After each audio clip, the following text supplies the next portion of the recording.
चलो भाई।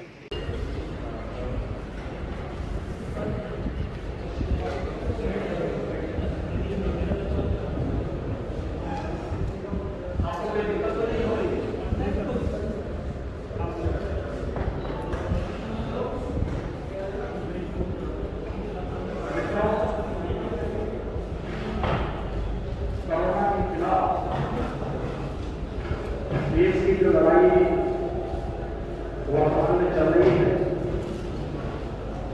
इसमें उत्तर प्रदेश देश की सबसे बड़ी आबादी का राज्य होने के कारण उत्तर प्रदेश की अपनी बड़ी भूमिका है।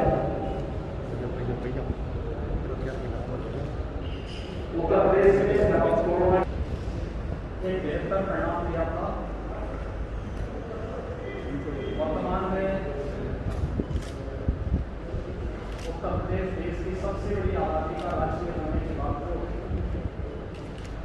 प्रभावी ढंग से कोरोना के खिलाफ इस लड़ाई को लड़ रहा है। उत्तर प्रदेश के बारे में जो आशंका थी आगे कुछ हो गया कि उत्तर प्रदेश में ऑडियो बंद हो गई। ऑडियो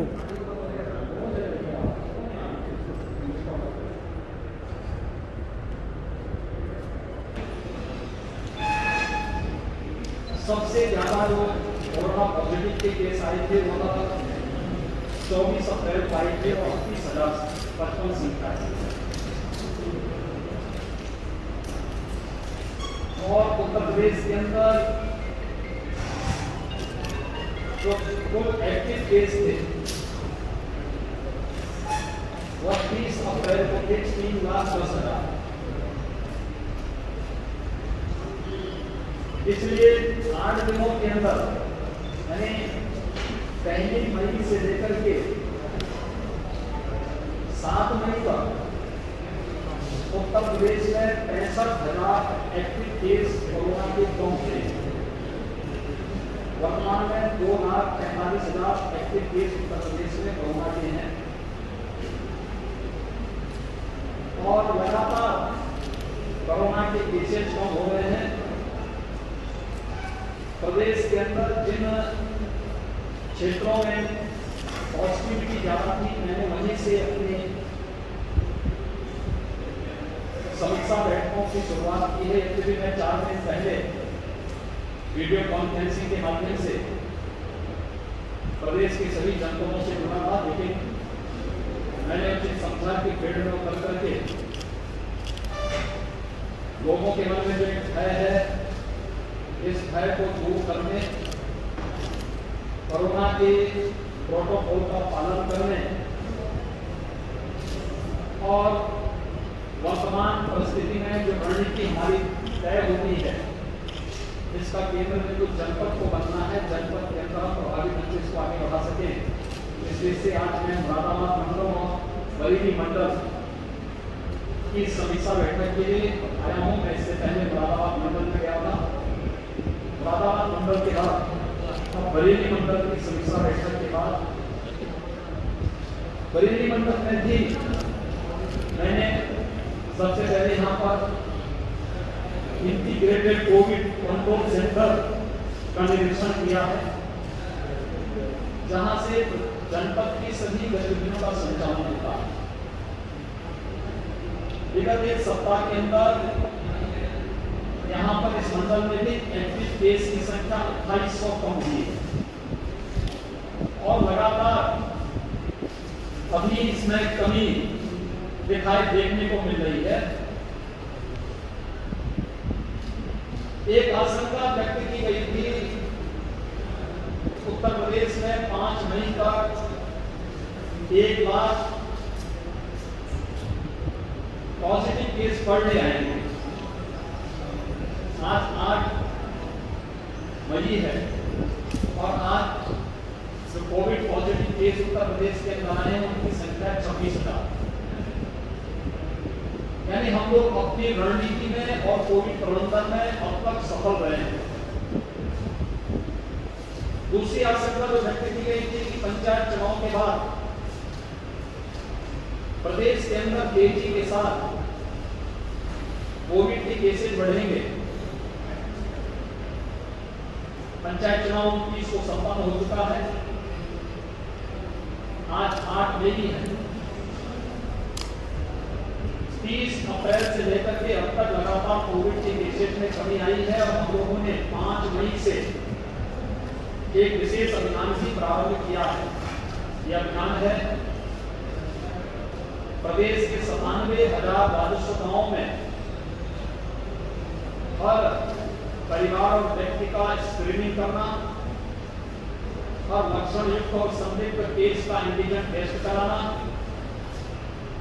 उन तक मेडिकल किट उपलब्ध कराना, स्वच्छता सैनिटाइजेशन और फॉगिंग की कार्रवाई को उच्च स्तर पर आगे बढ़ाने की कार्रवाई करना। और ये कार्यक्रम हमारा प्रारंभ हो चुका है। प्रदेश के अंदर वर्तमान में 72,000 निगरानी समितियां, जिनमें 7,000 निगरानी समिति ग्रामीण क्षेत्र में और 12,000 निगरानी समितियां शहरी क्षेत्रों में वर्तमान में प्रदेश के अंदर कोरोना के बारे में जागरूकता और वहां पर स्क्रीनिंग के इस कार्य के साथ जुड़ी हुई निगरानी समितियों को हम लोगों ने यह जिम्मेदारी दी है कि हर लक्षण युक्त व्यक्ति को हर कोरोना पॉजिटिव के जिसमें लक्षण हो या फिर रिपोर्ट पॉजिटिव आने के पहले ही लक्षण युक्त व्यक्ति को या संदिग्ध व्यक्ति को मेडिकल किट भी उपलब्ध करवाना और उसकी सूची लेकर के जिले के अंदर इंटीग्रेटेड कोविड कमांड सेंटर में उपलब्ध कराना, जिससे उन लोगों को वहां पर उचित चिकित्सीय सलाह दी जा सके टेली कंसल्टेशन के माध्यम से। ये कार्य और फिर आरआरटी को सूची उपलब्ध करा करके उन लोगों के कोविड टेस्ट एंटीजन जांच करने की व्यवस्था युद्ध स्तर पर आगे बढ़ाने का कार्य करना, यह सभी कार्य प्रदेश के अंदर 5 से प्रारंभ हो चुका है और युद्ध स्तर पर चल रहा है। एक सप्ताह तक ये कार्यक्रम प्रदेश के अंदर सभी 97,000 राजस्व गांवों तक पहुंचने के लक्ष्य के साथ हम लोगों ने प्रारंभ किया। ये महामारी और महामारी में पहली जो वेव आई थी तो पहली वेव में प्रदेश के अंदर ऑक्सीजन की जो कुल आपूर्ति थी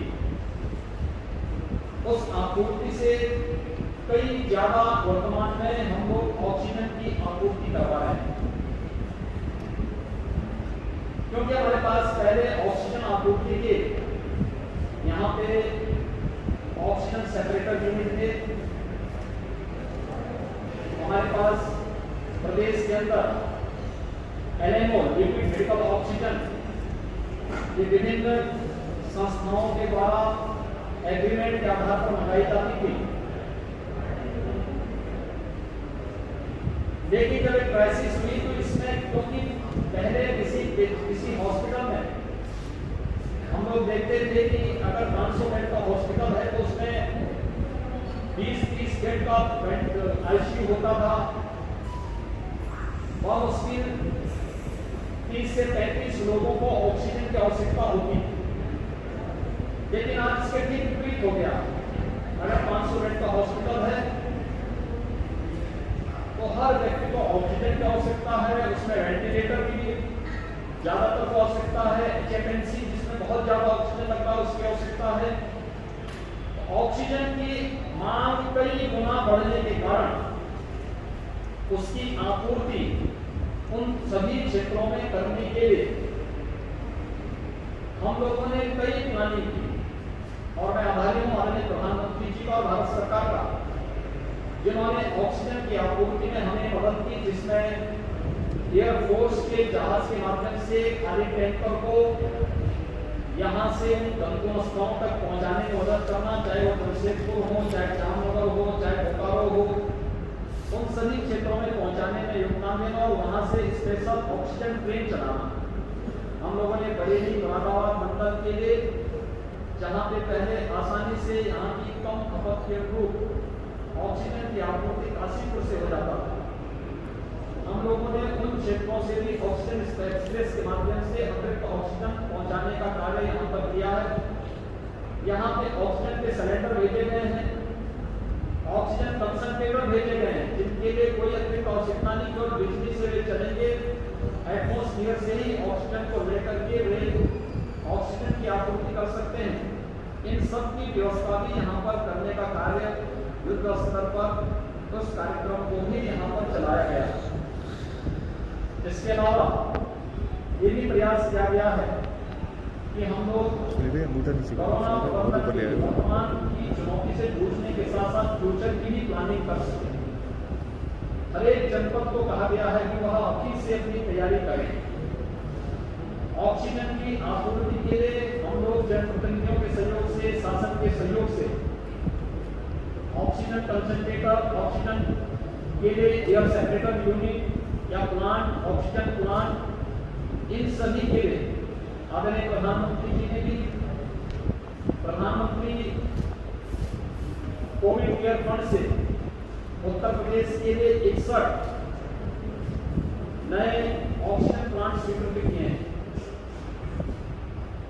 हम लोगों ने राज्य सरकार के मत से मेडिकल एजुकेशन और हेल्थ की ओर से भी ऑक्सीजन प्लांट स्वीकृत किए गए हैं और इसके अलावा गन्ना विभाग ने भी CSR के मत से हर एक जनपद में एक ऑक्सीजन प्लांट लगाने की कार्रवाई प्रारंभ की है, जिससे फ्यूचर की उन चुनौतियों से जूझने में और उन चुनौतियों का मुकाबला सफलतापूर्वक करने के लिए हम कार्य कर सकें। इस पर तो कार्य हो ही रहा, लेकिन साथ साथ बेड्स की संख्या भी बढ़ेगी, टेस्टिंग की क्षमता को बढ़ाना पड़ेगा। इसके लिए हम लोगों ने प्लानिंग की है और ये भी व्यवस्था प्रारंभ की है।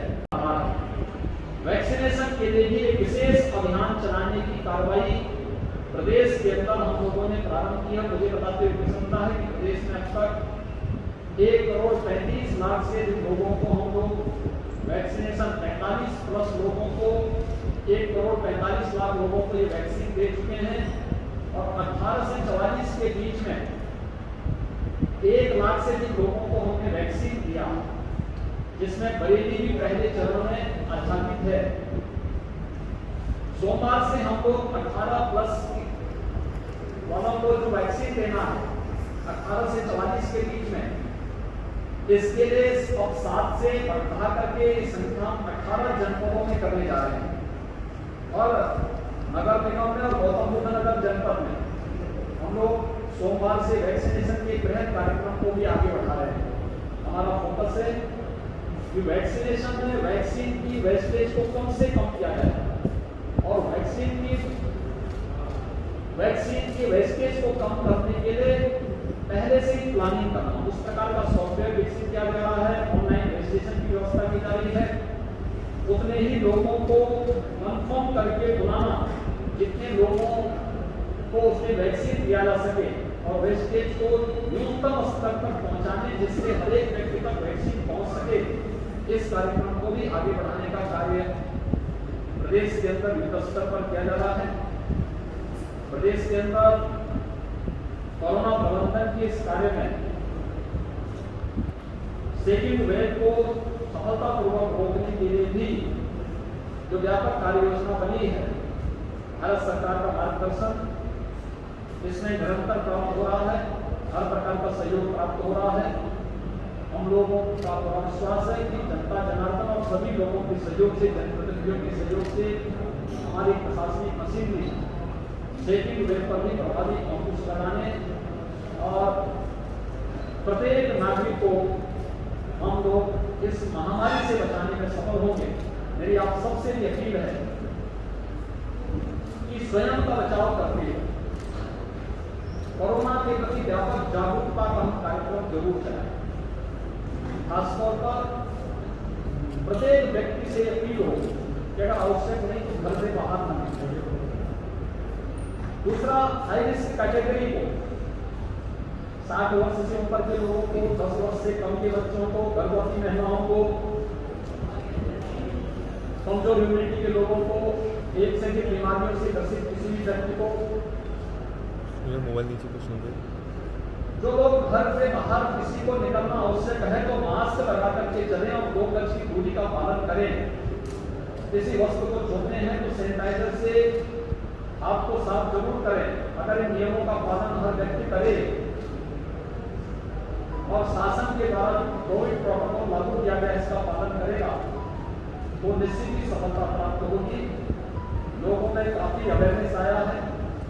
मैंने आज स्वयं भी मुरादाबाद मंडल में मुरादाबाद विकासखंड के गांव का विजिट किया था। होम आइसोलेशन में जुड़े हुए लोगों से मैं वहां पर देखने के लिए गया था उन्हें मेडिकल किट मिलना है कि नहीं मिलना है। वहां पर मेडिकल किट उपलब्ध हुआ था और ये कार्यक्रम हमारा युद्ध स्तर पर चल रहा है। निगरानी समितियां, आरआरटी और भी अन्य संस्थाएं इसमें मिलकर के इसको सफलतापूर्वक आगे बढ़ाने का कार्य कर रहा है। मुझे विश्वास है कि हम लोग सफलतापूर्वक इन कार्यक्रमों को आप सभी के सहयोग से इस सेकेंड वेव को भी रोकने और हर एक नागरिक को सुरक्षा प्रदान करने में सफल होंगे। बहुत धन्यवाद। महाराज, एक पत्रकारों का निवेदन, आप नहीं, हम इस बात को ध्यान में रखें कि कोविड पॉजिटिव हमारी प्राथमिकता होनी चाहिए। कोविड पॉजिटिव को उपलब्ध स्वास्थ्य की सुविधा तो उपलब्ध हो ही, नॉन कोविड पेशेंट के लिए टेली कंसल्टेशन की सुविधा उपलब्ध हो। इसके अलावा हर एक जनपद में महिला और बच्चों के लिए एक हॉस्पिटल डेडिकेट किया जाए जहां पे उन्हें सुविधा हो सके और 102 की एम्बुलेंस केवल उन्हीं के लिए उपयोग हो। नॉन कोविड पेशेंट जो हार्ट से जुड़े हुए हार्ट की पेशेंट हैं, कैंसर के हैं, डायलिसिस जिनकी होनी है, उनके लिए भी विशेष ध्यान देने की आवश्यकता है और उनके लिए भी एक हॉस्पिटल हर एक जनपद में डेडिकेट करें जहां पर उनको लाने की व्यवस्था, एम्बुलेंस से सुरक्षित लाने, इन्फेक्शन से बचाने और उनके उपचार की सुविधा भी हो सके। इन चीज़ों को बढ़ाने की व्यवस्था की गई है। यहाँ पर हर एक जनपद में व्यवस्था की गई है। ICCC integrated covid control centre प्रदेश के सभी 75 जनपदों में सक्रिय है, कार्य कर रहा है। मुरादाबाद में तो यहाँ पे इन्होंने 25 सीटर बनाया है। राउंड द क्लॉक वहाँ पे 25-25 लोग अलग अलग ड्यूटी पे कार्य कर रहे हैं। हर एक जनपद से कहा गया है कि वे इसी तर्ज पर अपने यहाँ नंबर बढ़ाकर, टेलीफोन नंबर बढ़ा करके और अलग अलग कार्य अलग अलग व्यक्ति को दें, क्योंकि इसमें हर एक कार्य की अपनी जिम्मेदारी है। होम आइसोलेशन से कौन संवाद बना रहा है, उन्हें टेली कंसल्टेशन की सुविधा देने की व्यवस्था, उन्हें मेडिकल किट उपलब्ध हुआ है कि नहीं हुआ इसकी जांच को क्रॉस चेकिंग की व्यवस्था। इसी प्रकार से एम्बुलेंस की आवश्यकता कहां पर है, एम्बुलेंस की सुविधा, ऑक्सीजन की व्यवस्था के लिए साथ साथ यहां पर भी व्यवस्था की जा रही है कि एक ऐसा मैकेनिज्म तैयार करें कि ऑक्सीजन हर हॉस्पिटल को उसकी रिक्वायरमेंट के अनुसार आपूर्ति की जा सके। लेकिन बहुत सारे पेशेंट ऐसे हैं जो होम आइसोलेशन में है और उनको ऑक्सीजन की आवश्यकता है। उन लोगों के लिए भी हम ऑक्सीजन सिलेंडर उपलब्ध करवाने की एक व्यवस्था तय कर सकें, इसके बारे में भी ये व्यवस्था यहां पर की जा रही है। वैक्सीनेशन का कार्यक्रम पूरे प्रदेश के अंदर सफलतापूर्वक आगे बढ़ रहा है। अब तक हम लोगों ने 45 प्लस के 1,35,00,000 से अधिक लोगों को वैक्सीन उपलब्ध करवाया है और 18 प्लस को भी प्रदेश के अंदर 1 मई से वैक्सीन देना प्रारंभ किया गया है, जो संख्या 1 लाख क्रॉस कर चुकी है। मुझे बताते हुए प्रसन्नता है कि मुरादाबाद मंडल में हम लोग मंडे से यहाँ पर मुरादाबाद जनपद के अंदर वैक्सीनेशन के कार्यक्रम को 18 प्लस के लिए भी वैक्सीनेशन के कार्यक्रम को आगे बढ़ाने का कार्य किया जा रहा है, जिससे हम फेज वाइज हर एक व्यक्ति को 18 प्लस से जुड़े हुए हर एक व्यक्ति को वैक्सीन दे सकें। मेरी अपील होगी, वैक्सीन लेने वाला व्यक्ति कुछ सावधानी जरूर रखें। एक, वैक्सीन पूरी तरह सुरक्षित है, किसी भी प्रकार के बहकावे और अफवाह में ना आए। दूसरा, हम इस बात को जरूर ध्यान दें कि अगर किसी को फीवर है तो वह उस दिन वैक्सीन न ले। तीसरा, जिन्हें तत्काल कोविड हुआ है और उनकी रिपोर्ट नेगेटिव आ चुकी है तो कम से कम 1 महीने के बाद ही वे वैक्सीन लेने के लिए जाएं। चौथा, ऑनलाइन रजिस्ट्रेशन करवाएं, भीड़ न लगाएं। वैक्सीन कीमती है और हर एक व्यक्ति तक पहुंच जाए, इसके लिए हर एक सेंटर में उतने ही लोगों को बुलाने के लिए कहा जा रहा है जितने लोगों को आप उतनी वैक्सीन दे सकें और हम जीरो वेस्टेज पे पहुंच सकें। और मुरादाबाद जनपद में सोमवार से 18 प्लस के लिए भी वैक्सीन उपलब्ध होगा, यानी 18 से लेकर के ऊपर के सभी लोगों को वैक्सीन की कार्रवाई यहां पर प्रारंभ हो जाएगी और इसके बाद सफलतापूर्वक इन कार्यक्रमों को आगे बढ़ाते हुए शेष अन्य जनपदों को भी हम इसी क्रम में आगे बढ़ाने का काम करेंगे। कोरोना के खिलाफ इस लड़ाई में मेरा आप सबसे भी आग्रह होगा कि हम लोगों को जितना जागरूक कर सकें, जितना, क्योंकि ये महामारी है, उपचार से महत्वपूर्ण बचाव और बचाव के उपायों के बारे में जितना जागरूक कर पाएंगे उतना ही अधिक हम लोगों को सकुशल रखने में सफल हो पाएंगे और न केवल व्यक्ति के जीवन को बल्कि उसकी जीविका को भी बचाने का कार्य करने में सफल हो पाएंगे। बहुत बहुत धन्यवाद जी।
चलो भाई चलने दीजिए, हो गया आपकी फोटोग्राफी। दुर्गों का ख्याल रखा जाए। जीवन का यही है नारा, सुरक्षित रहे परिवार हमारा।